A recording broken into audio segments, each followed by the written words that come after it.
Hello there, and welcome to this session doing some tactics in the King's Indian for black. We are doing what I call tactics after the tactics, which is to say, after you win material with this slightly hard to find knight move, knight e8, those backward knight moves are not very intuitive. You're creating the threat of knight takes e7 and also the threat of bishop takes c3, which will remove the defender of the e2 bishop. Where does the bishop go? Where does the knight go? You can't save both. I think that the most promising line for white is to play bishop f5, eyeing the h6 square, so that way after the dark squared bishop disappears from the board, there will be maybe some tactics against black's weak dark squares. So the rest of the line goes bishop takes, pawn takes, rook takes. Now you're up a piece, but black gets in, rook takes b7. And objectively, this should be a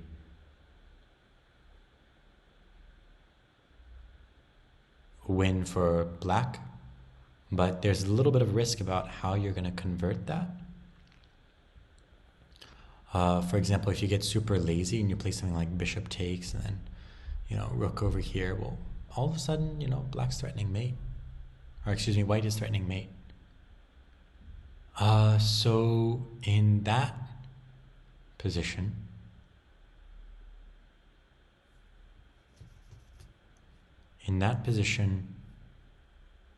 what I think I want to do is I want to take anyways.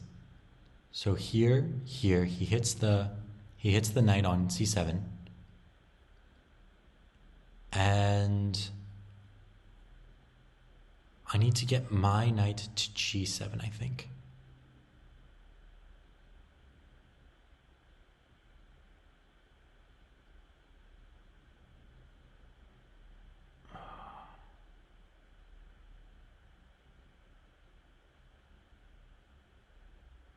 Or maybe I could get like my knight to d7 and cut off all these squares. Or maybe I could somehow get my knight to f5 and kick out the h6 bishop. Make certain that that's never going to happen. So how do I get from here to here? This, and this.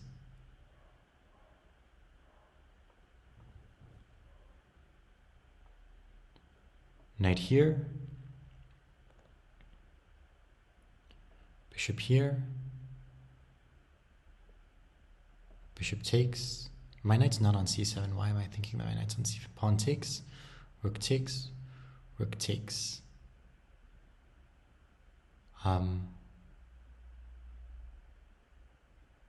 Maybe I play, yes, I play knight g7 in that position. Knight g7, knight f5. That's my conversion strategy. I think I can even take the time to take. Okay, so knight e8. Yeah, that gets you on the long diagonal. Sure, I get that. So you have a healthier pawn structure. Sure, there's a healthier pawn structure to play with. And, you still have the bishop on the long diagonal, so there's still this idea of those weaknesses. The line that I was thinking of maybe gives white more play. I was thinking bishop f4, f4, which is, yes, indeed, one of the top engine moves. Pawn takes, rook takes, and yeah, rook takes b7. I thought this was the way to go, You've got passed pawns that you can start rolling. You've got dark square weaknesses that you can play against as white in this position. Let's just say c4. Bishop here, interesting.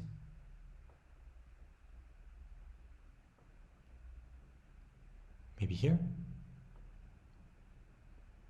Okay. I was going to do this. This is what I would have done here, and I was going to put my knight here, but computer doesn't like that. Huh, it just tells me to go back. That's funny. Yeah, so I could definitely see myself losing that position.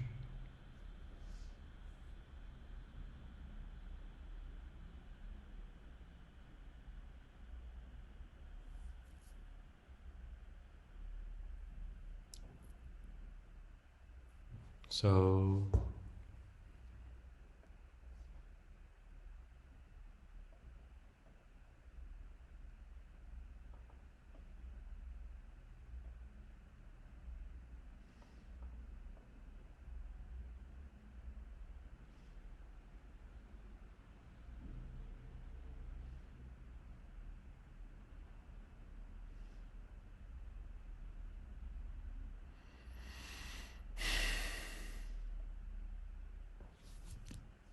it's really the only move that I see. It's the only move that speaks to me.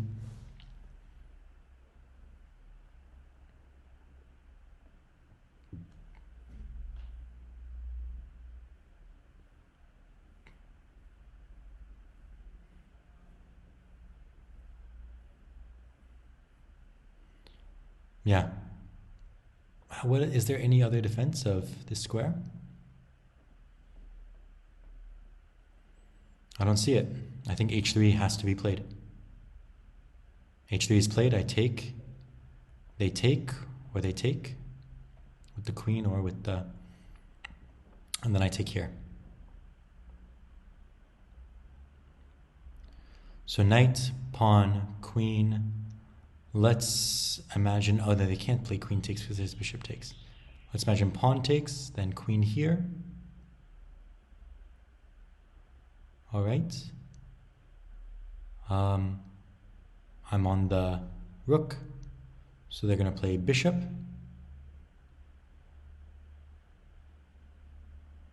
And my queen comes back. And my plan there is to play knight g. I'm going to target this pawn. My bishop needs to get here, and I need to bring the rook to the f-file.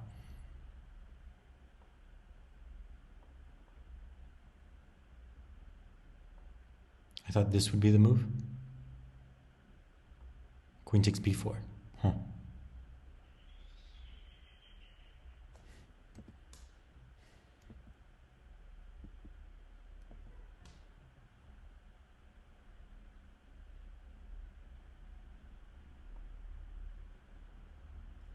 Seems a bit easy.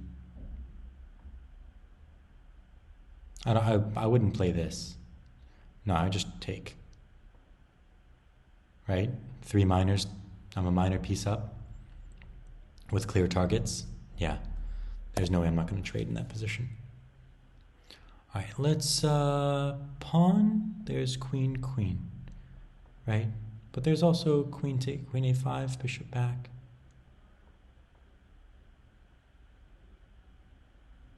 Do I have something there? What about rook takes? Rook takes, knight takes, queen check.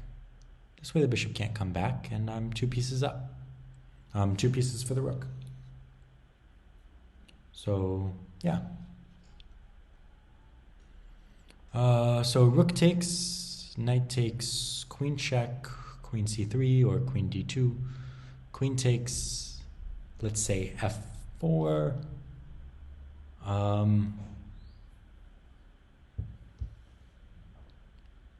If the queen's on c3 in that position, well, I'll just take the queen. And then I'll take on e3, I suppose. But knight will take, so maybe I play f4, f5 myself.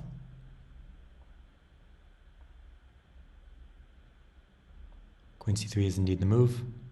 Why in the fucking pants is it proposing queen takes?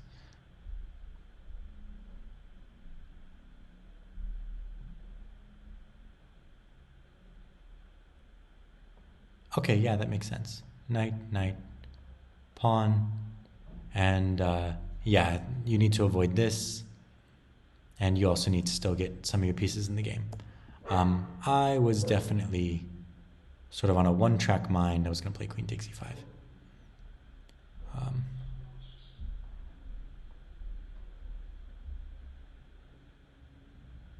Honestly, I still prefer this. Let's maybe do one more.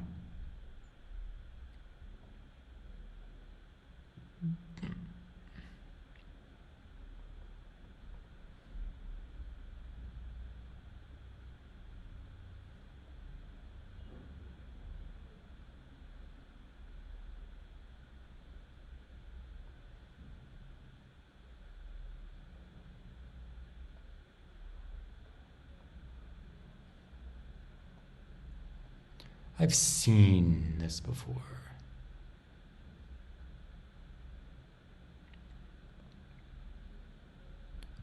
So queen here, so no, excuse me, pawn here, bishop back, queen here, king,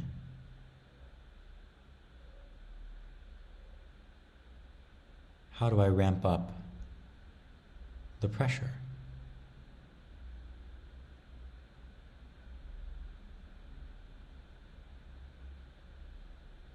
Where's my other move?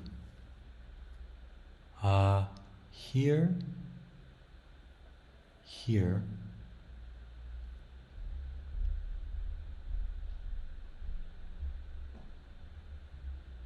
I also have bishop takes b2 there.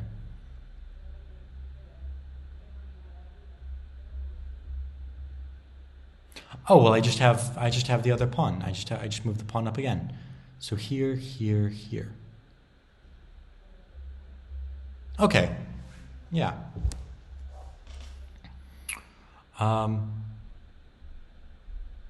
Shamish King's Indian. Here, here, or here, or here. That seems a little bit weird though. This one, you're leaving me b2. It's too strong. Yeah, queen definitely, the bishop definitely goes back to d3. Here, bishop takes, and I'm still on this. So I don't think that's going to be played. Honestly, it doesn't seem like a very tenable position, right?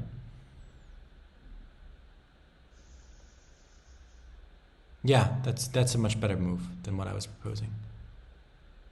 Yeah. Yeah, that's much more tenable. I don't think that check is very good. But yes, I could get behind knight bd7, knight d7. All right, I didn't really do the tactic after tactic there. I didn't really calculate how I was going to convert that. But I didn't really see good moves for white. But I didn't just see, ignore it and develop a piece. That would have been a good way of continuing to play there. We'll pause there for now. Thank you so much for joining me in this session. And thank you for accompanying on my own chess journey. And until the next time, good luck with your own. Goodbye for now.